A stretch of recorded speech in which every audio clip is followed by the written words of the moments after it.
স্বামী বিবেকানন্দের বাণী ও রচনা। অধ্যায় সংক্ষেপে রাজযোগ। কূর্ম পুরাণ হইতে স্বচ্ছন্দ অনুবাদ করিয়া রাজযোগের সারাংশ নিম্নে প্রদত্ত হইল। যোগ আগ্নি মানবের পাপ পিঞ্জরকে দগ্ধ করে, তখন চিত্ত শুদ্ধি হয়, সাক্ষাৎ নির্বাণ লাভ হয়। যোগ হইতে জ্ঞান লাভ হয়, জ্ঞানও আবার যোগীকে সাহায্য করে। যাহার মধ্যে যোগ ও জ্ঞান সমন্বিত, ঈশ্বর তাহার প্রতি প্রসন্ন।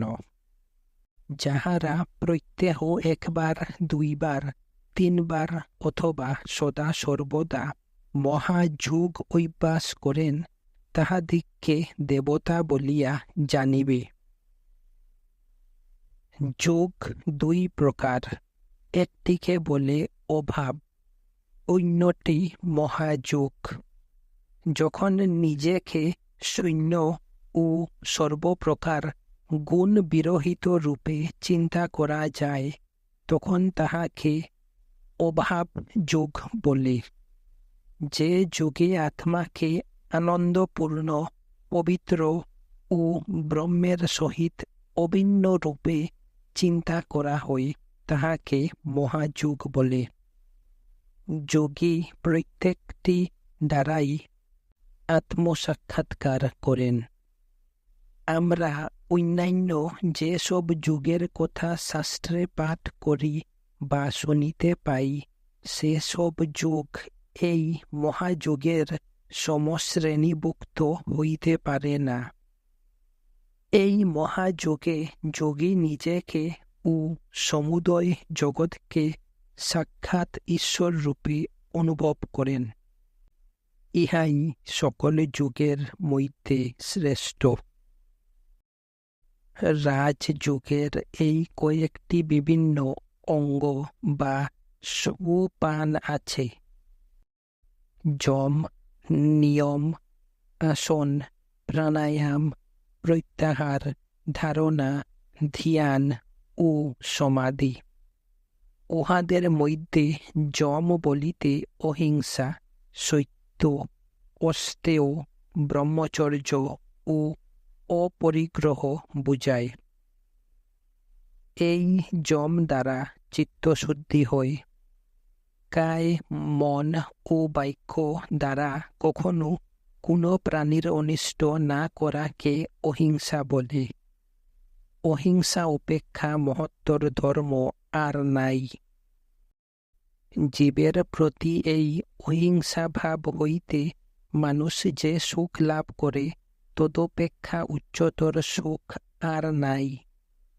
সত্যের দ্বারাই আমরা কর্মের ফল লাভ করি।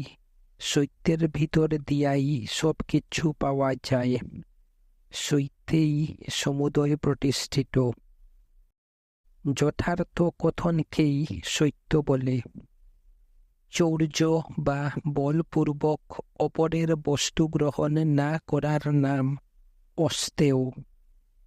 কায় মনোবাক্যে সর্বদা সকল অবস্থায় পবিত্রতা রক্ষা করার নামই ব্রহ্মচর্য। অতি কষ্টের সময়ও কোনো ব্যক্তির নিকট হইতে কোনো উপহার গ্রহণ না করাকে অপরিগ্রহ বলে।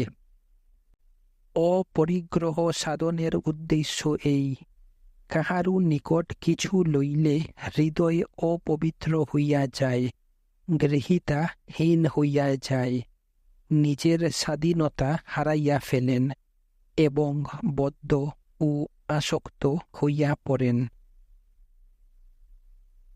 তপ, স্বাধ্যায়, সন্তোষ, শৌচ ও ঈশ্বর প্রণিধান, এই কয়টিকে নিয়ম বলে। নিয়ম শব্দের অর্থ নিয়মিত অভ্যাস ও ব্রত পালন। উপবাস বা অন্য উপায়ে দেহ সংযমকে শারীরিক তপস্যা বলে। বেদ পাঠ অথবা অন্য কোনো মন্ত্র উচ্চারণ যাহা দ্বারা সত্যশুদ্ধি হয় তাহাকে স্বাধ্যায় বলে। মন্ত্র জপ করিবার 3 প্রকার নিয়ম আছে: বাচিক, উপাংশু ও মানস। বাচিক জপ সর্বনিম্নে এবং মানস জপ সর্বাপেক্ষা শ্রেষ্ঠ। যে জপ এত উচ্চ স্বরে করা হয় যে সকলেই শুনিতে পায় তাহাকে বাচিক বলে। যে জপে কেবল উষ্টে স্পন্দন মাত্র হয় কিন্তু কোনো শব্দ শোনা যায় না তাহাকে উপাংশু বলে। যে মন্ত্র জপে কোনো শব্দ শোনা যায় না, জপ করার সঙ্গে সঙ্গে মন্ত্রের অর্থ স্মরণ করা হয় তাহাকে মানস জপ বলে। উহাই সর্বাপেক্ষা শ্রেষ্ঠ। ঋষিগণ বলিয়াছেন, শৌচ দ্বিবিধ, বাহ্য ও আভ্যন্তর। মৃত্তিকা, জল অথবা অন্যান্য দ্রব্য দ্বারা শরীরের শুদ্ধিকে বাহা শৌচ বলে, যথা স্নান আদি। সত্য ও অন্যান্য ধর্মানুশীলন দ্বারা মনের শুদ্ধিকে আভ্যন্তর শৌচ বলে। বাহ্য ও আভ্যন্তর উভয় শুদ্ধি আবশ্যক। কেবল ভিতরে শুচি থাকিয়া বাহিরে অশুচি থাকিলে শৌচ যথেষ্ট হইল না। যখন উভয় প্রকার শুদ্ধি কার্যে পরিণত করা সম্ভব না হয় তখন কেবল আভ্যন্তর শৌচ অবলম্বনই শ্রেয়স্কর। কিন্তু এই উভয় প্রকার শৌচ না থাকিলে কেহই যোগী হইতে পারেন না। ঈশ্বরের স্তুতি, স্মরণ ও পূজারূপ ভক্তির নাম ঈশ্বর প্রণিধান। যম ও নিয়ম সম্বন্ধে বলা হইল।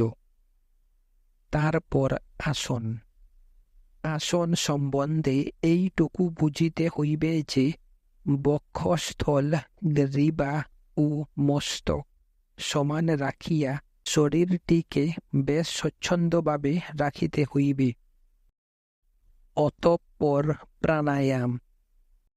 প্রাণ শব্দের অর্থ নিজ শরীরের অভ্যন্তরস্থ জীবনী শক্তি এবং আয়াম শব্দের অর্থ উহার সংযম বা নিয়ন্ত্রণ।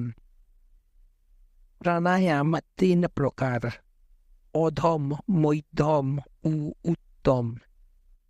প্রাণায়াম 3 ভাগে বিভক্ত: পূরক, কুম্ভক ও রেচক। যে প্রাণায়ামে 12 সেকেন্ড কাল বায়ু পূরণ করা যায় তাহাকে অধম প্রাণায়াম বলে। 24 সেকেন্ড কাল বায়ু পূরণ করিলে মধ্যম প্রাণায়াম ও 36 সেকেন্ড কাল বায়ু পূরণ করিলে তাহাকে উত্তম প্রাণায়াম বলে। অধম প্রাণায়ামে কর্ম ও মধ্যম প্রাণায়ামে কম্পন হয়। উত্তম প্রাণায়ামে শরীর লঘু হইয়া আসন হইতে উত্থিত হয় এবং ভিতরে পরম আনন্দ অনুভূত হয়। গায়ত্রী নামে একটি মন্ত্র আছে, উহা বেদের অতি পবিত্র মন্ত্র। উহার অর্থ, আমরা এই জগতের প্রসবিতা পরম দেবতার বরণীয় তেজ ধ্যান করি। তিনি আমাদের ধী শক্তি জাগ্রত করিয়া দিন। এই মন্ত্রের আদিতে ও অন্তে প্রণব বা ওম সংযুক্ত আছে।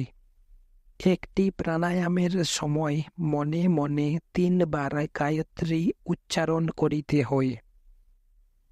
প্রত্যেক শাস্ত্রেই প্রাণায়াম 3 ভাগে বিভক্ত বলিয়া কথিত আছে, যথা রেচক অর্থাৎ বাহিরে শ্বাস ত্যাগ, পূরক অর্থাৎ শ্বাস গ্রহণ ও কুম্ভক অর্থাৎ ভিতরে ধারণ করা, সুস্থির রাখা।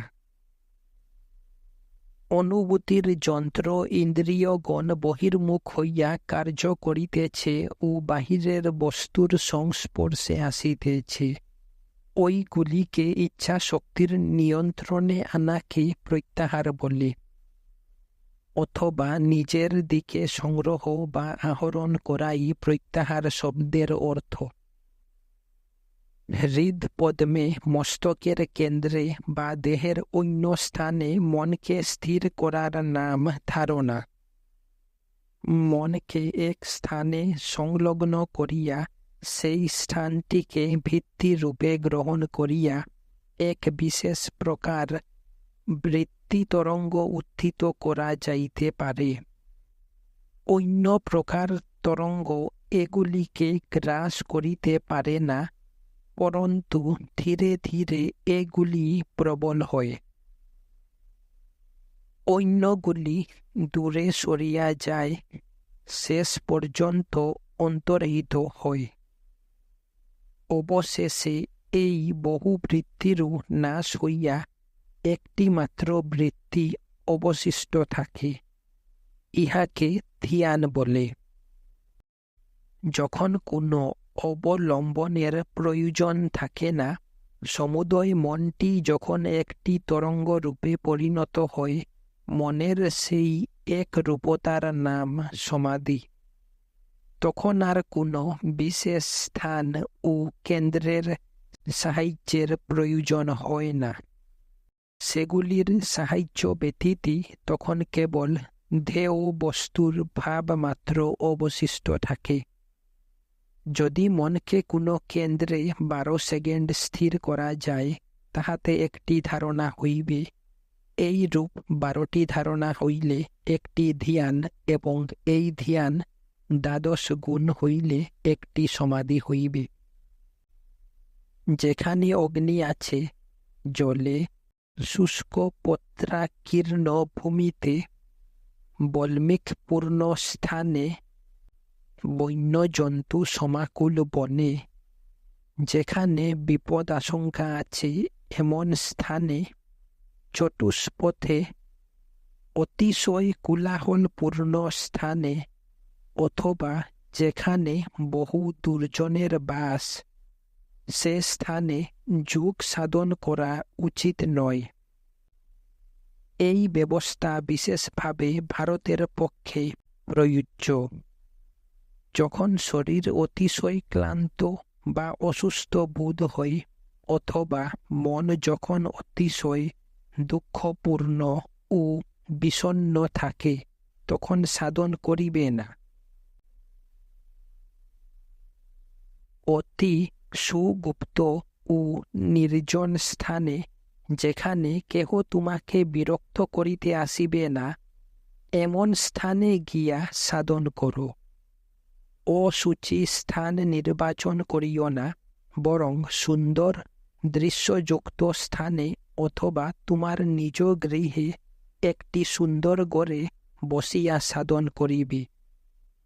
প্রথমেই প্রাচীন যোগীগণকে তোমার নিজ গুরু ও ভগবানকে প্রণাম করিয়া সাধনে প্রবৃত্ত হইবে। ধ্যানের বিষয় পূর্বেই উল্লিখিত হইয়াছে। এখন কতকগুলি ধ্যানের প্রণালী বর্ণিত হইতেছে। ঠিক সরলভাবে উপবেশন করিয়া নিজ নাসিকাগ্রে দৃষ্টি রাখো।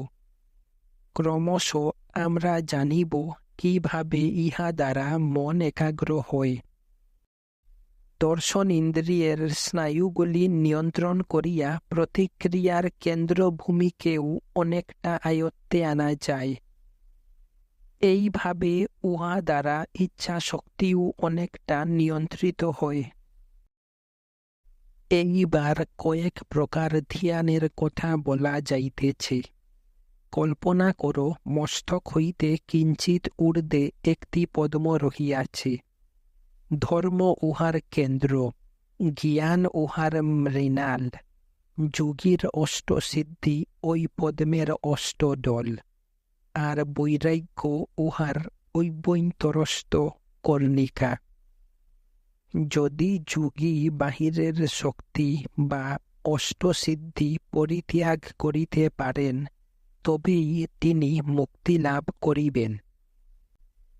এই কারণেই অষ্টসিদ্ধিকে বাহিরের অষ্টদল রূপে এবং অভ্যন্তরস্থ কর্ণিকাকে পর বৈরাগ্য অর্থাৎ অষ্টসিদ্ধিতেও বৈরাগ্য রূপে বর্ণনা করা হইল। এই পদ্মের অভ্যন্তরে হিরণ্যময়, সর্বশক্তিমান, অস্পর্শ, ওঙ্কার বাচ্য, অব্যক্ত জ্যোতির্মণ্ডল মধ্যবর্তী পুরুষকে ধ্যান করো। আরও এক প্রকার ধ্যানের বিষয় কথিত হইতেছে। চিন্তা করো, তোমার হৃদয়ের ভিতরে একটি আকাশ রহিয়াছে, আর ওই আকাশের মধ্যে একটি অগ্নিশিখা জ্বলিতেছে। ওই শিখাকে নিজ আত্মার রূপে চিন্তা করো। আবার ওই শিখার অভ্যন্তরে আরও এক জ্যোতির্ময় আলোকের চিন্তা করো। উহা তোমার আত্মার আত্মা বা পরমাত্মা, ঈশ্বর। হৃদয়ে এই ভাবটি ধ্যান করো। ব্রহ্মচর্য, অহিংসা অর্থাৎ সকলকে, এমনকি মহাশত্রুকেও ক্ষমা করো। সত্য, আস্তিক্য প্রভৃতি বিভিন্ন বৃত্তি বা ব্রতস্বরূপ। ইহাদের সবগুলিতেই যদি তুমি সিদ্ধ হইতে না পারো, তাহা হইলে দুঃখিত বা ভীত হইও না। চেষ্টা করো, ধীরে ধীরে সবই আসিবে। বিষয় আসক্তি, ভয় ও ক্রোধ পরিত্যাগ পূর্বক যিনি ভগবানে তন্ময় হইয়াছেন, তাহারই শরণাগত হইয়াছেন। যাহার হৃদয় পবিত্র হইয়া গিয়াছে, তিনি ভগবানের নিকট যাহা কিছু চান, ভগবান তৎক্ষণাৎ তাহা পূর্ণ করিয়া দেন। এতএব তাহাকে জ্ঞান, ভক্তি অথবা বৈরাগ্য যোগে উপাসনা করো। যিনি কাহাকেও ঘৃণা করেন না, যিনি সকলের মিত্র, যিনি সকলের প্রতি করুণা সম্পন্ন, যাহার নিজস্ব বলিতে কিছু নাই, যিনি সুখে দুঃখে সমভাবাপন্ন, ধৈর্যশীল, যিনি অহংকার মুক্ত হইয়াছেন, যিনি সদাই সন্তুষ্ট, যিনি সর্বদাই যুগযুক্ত হইয়া কর্ম করেন, যথাত্মা ও দৃঢ় নিশ্চয়, যাহার মন ও বুদ্ধি আমার প্রতি অর্পিত হইয়াছে, তিনি আমার প্রিয় ভক্ত। যাহা হইতে লোকে উদ্বিগ্ন হয় না, যিনি লোকসমূহ হইতে উদ্বিগ্ন হন না, যিনি অতিরিক্ত হর্ষ, ক্রোধ, দুঃখ, ভয় ও উদ্বেগ ত্যাগ করিয়াছেন, এই রূপ উভয়ই আমার প্রিয়। যিনি কোনো কিছুর উপর নির্ভর করেন না, যিনি শুচি, দক্ষ, সুখ দুঃখে উদাসীন, যাহার দুঃখ বিগত হইয়াছে, যিনি নিজের জন্য সকল কর্মচেষ্টা ত্যাগ করিয়াছেন, যিনি নিন্দা ও স্তুতিতে তুল্যভাবাপন্ন, মৌনী, যাহা কিছু পান তাহাতেই সন্তুষ্ট, গৃহশূন্য, যাহার নির্দিষ্ট কোনো গৃহ নাই, সমুদয় জগৎই যাহার গৃহ, যাহার বুদ্ধি স্থির, এইরূপ ব্যক্তি আমার ভক্ত। এই রূপ ব্যক্তি যোগী হইতে পারেন। নারদ নামে এক মহান দেবর্ষি ছিলেন। যেমন মানুষের মধ্যে ঋষি অর্থাৎ বড় বড় যোগী থাকেন, সেই রূপ দেবতাদের মধ্যেও বড় বড় যোগী আছেন। নারদও সেইরূপ একজন মহাযোগী ছিলেন। তিনি সর্বত্র ভ্রমণ করিয়া বেড়াইতেন। একদিন তিনি এক বনের মধ্যে দিয়া যাইতে যাইতে সেখানে দেখিলেন একজন লোক ধ্যান করিতেছে। সে এত গভীরভাবে ধ্যান করিতেছে, এত দীর্ঘকাল একাসনে উপবিষ্ট হইয়া আছে যে তাহার চতুর্দিকে প্রকাণ্ড বল্মিক স্তূপ নির্মিত হইয়া গিয়াছে। সে নারদকে বলিল, প্রভু, আপনি কোথায় যাইতেছেন? নারদ উত্তর করিলেন, বৈকুণ্ঠ যাইতেছি। তখন সে বলিল, ভগবানকে জিজ্ঞাসা করিবেন তিনি কবে আমায় কৃপা করিবেন, কবে আমি মুক্তি লাভ করিব। আরও কিছু দূর যাইতে যাইতে নারদ আরও একটি লোককে দেখিলেন। সে ব্যক্তি লম্ফ ছম্প নৃত্য গীতাদি করিতেছিল।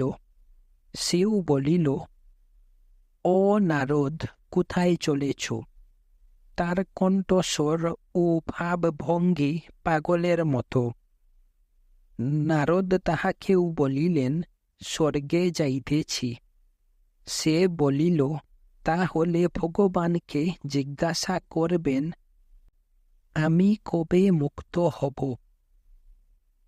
নারদ চলিয়া গেলেন। কালক্রমে নারদ আবার সেই পথে যাইবার সময় বল্মিক স্তূপ মধ্যে ধ্যানস্থ সেই যোগীকে দেখিতে পাইলেন। সে জিজ্ঞাসা করিল, দেবর্ষি, আপনি কি আমার কথা ভগবানকে জিজ্ঞাসা করিয়াছেন? হ্যাঁ, নিশ্চয়ই জিজ্ঞাসা করিয়াছিলাম। তিনি কি বলিলেন? নারদ উত্তর দিলেন, ভগবান বলিলেন, মুক্তি পাইতে তোমার আরও 4 জন্ম লাগিবে। তখন সেই ব্যক্তি বিলাপ ও আর্তনাদ করিয়া বলিতে লাগিল, আমি এত ধ্যান করিয়াছি যে আমার চতুর্দিকে বল্মিক স্তূপ হইয়া গিয়াছে। এখনো আমার 4 জন্ম অবশিষ্ট। নারদ তখন অপর ব্যক্তির নিকটে গেলেন। সে জিজ্ঞাসা করিল, আমার কথা কি জিজ্ঞাসা করিয়াছিলেন? নারদ বলিলেন, হ্যাঁ। এই তোমার সম্মুখে তেঁতুল গাছ দেখিতেছ। এই গাছে যত পাতা আছে তোমাকে ততবার জন্মগ্রহণ করিতে হইবে, তবে তুমি মুক্তি লাভ করিবে। এই কথা শুনিয়া সে আনন্দে নৃত্য করিতে লাগিল আর বলিল, এত অল্প সময়ে মুক্তি লাভ করব। তখন এক দৈববাণী হল, বৎস, তুমি এই মুহূর্তে মুক্তি লাভ করিবে। সে ব্যক্তি এই রূপ অধ্যবসায় সম্পন্ন ছিল বলিয়াই তাহার ওই পুরস্কার লাভ হইল। সে ব্যক্তি বহু জন্ম সাধন করিতে প্রস্তুত ছিল, কিছুই তাহাকে নিরুদ্যম করিতে পারে নাই।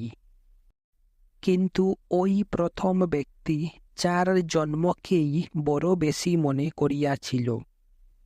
যে ব্যক্তি মুক্তির জন্য শত শত যুগ অপেক্ষা করিতে প্রস্তুত ছিল, তাহার ন্যায় অধ্যবসায় সম্পন্ন হইলেই উচ্চতম ফল লাভ হইয়া থাকে।